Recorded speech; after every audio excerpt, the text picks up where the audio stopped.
সংসদ ভবনের পিছনে পাওয়া গেছে গণকবর। প্রিয় দর্শক, আসসালামু আলাইকুম। মর্মান্তিক একটা ঘটনা ভাই। গণকবর, গণ অধিকার আদায় করতে গিয়ে লাশ হয়ে কবরে শুয়ে আছেন শত শত মানুষ। প্রিয় দর্শক, গণকবর সম্পর্কে বিস্তারিত বলবো। তার আগে চলুন একটা মর্মান্তিক কঠিন একটা দুঃখের ভিডিও দেখে আসি। যে ভিডিও দেখলে আপনারা বুঝতে পারবেন এখানে শত শত মানুষ হয়তো কাফন ছাড়া দাফন হয়ে আছে।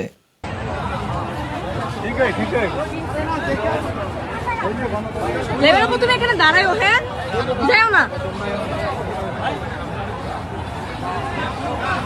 অনেক অনেক লাশ পাওয়া গিয়েছে এখানে, আরো কবর খুঁড়তেছে, লাশ এখনো তুলছে।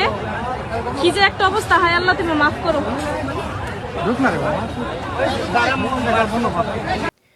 প্রিয় দর্শক, এতক্ষণ আপনারা যা দেখলেন সেটি হচ্ছে সংসদ ভবনের পিছনে একটা গণকবরের দৃশ্য। ভাই, তার চেয়ে কষ্টের কোনো দৃশ্য হয় না ভাই।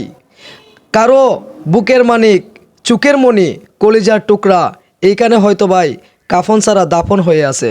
কারো ভাই, কারো বোন, কারো আত্মীয় স্বজন এইখানে ভাই দাফন হয়েছে। ভাই, পাপ কোনোদিন বাপকেও ছাড়ে না, পাপ কোনোদিন বাপকেও ছাড়ে না।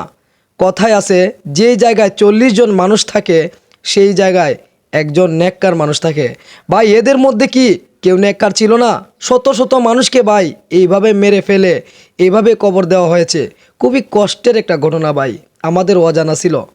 আমরা জানতামই না যে আমাদের সরকার এইভাবে এইরকম একটা নির্মম ঘটনা ঘটাবে। প্রিয় দর্শক, জানি না কার বুকের মানিক, চুকের মণি, কার কলিজার টুকরা, কার নারী ছেঁড়া দন, কোন বাবার হাতের লাঠি, কোন মায়ের কলিজার টুকরা এইভাবে শুয়ে আছে ভাই এই কবরে। ভাই, কঠিন একটা দৃশ্য। আমাদের বাংলাদেশে এই রকম ঘটনা ঘটবে ভাই কল্পনার বাহিরে। প্রিয় দর্শক, আপনারা অবাক হবেন, শত শত মানুষের লাশের সন্ধান পাওয়া গেছে এই জায়গায়। ভাই, যদি সংসদ ভবন আক্রমণ না হতো, যদি জনগণ সেইখানে না ঢুকতো, তাহলে সেই কবর, সেই লাশের সন্ধান কখনোই মানুষ জানতে পারতো না। বিনীতভাবে অনুরোধ করব বাংলাদেশের মানুষকে, আপনাদের যাদের আত্মীয় স্বজন হারিয়ে গেছে খোঁজ নিয়ে দেখুন ভাই। হয়তো আপনার ভাইয়ের খবর আপনি পেতে পারেন সেই জায়গায়, হয়তো আপনার বাবা ঘুমিয়ে আছে সেই জায়গায়, হয়তো আপনার বুকের মানিকটা ঘুমিয়ে আছে সেই জায়গায়। তার চেয়ে কষ্টের কোনো ঘটনা হতে পারে না। বাংলাদেশ সরকারের কাছ থেকে এরকম ঘটনা ভাই আমরা আশা করিনি, এরকম ঘটনা আমরা আশা করিনি। আসলে পাপ কোনোদিন বাপকেও ছাড়ে না, সত্য কোনোদিন চাপা থাকে না। কি অন্যায় করেছিল এই মানুষগুলো? শত শত মানুষ হয়তো কাফন ছাড়া দাফন হয়ে আছে সেই জায়গাতে। প্রিয় দর্শক, আপনারা যে ভিডিওটা দেখলেন ভাই, আমার আসলে কি বলবো, মুখে ভাষা আসে না।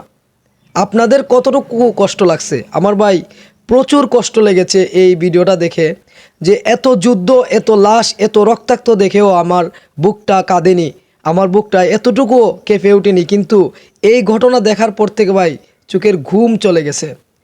ভাই, ঘুমালেই মনে হয় এই সব শত শত লাশের কথা, গণকবরের কথা। প্রিয় দর্শক, যদি ভিডিওটা ভালো লাগে একটা শেয়ার দিবেন এবং এরকম অনেক ভিডিও পেতে আমার চ্যানেলটি সাবস্ক্রাইব করে পাশে থাকবেন। ধন্যবাদ।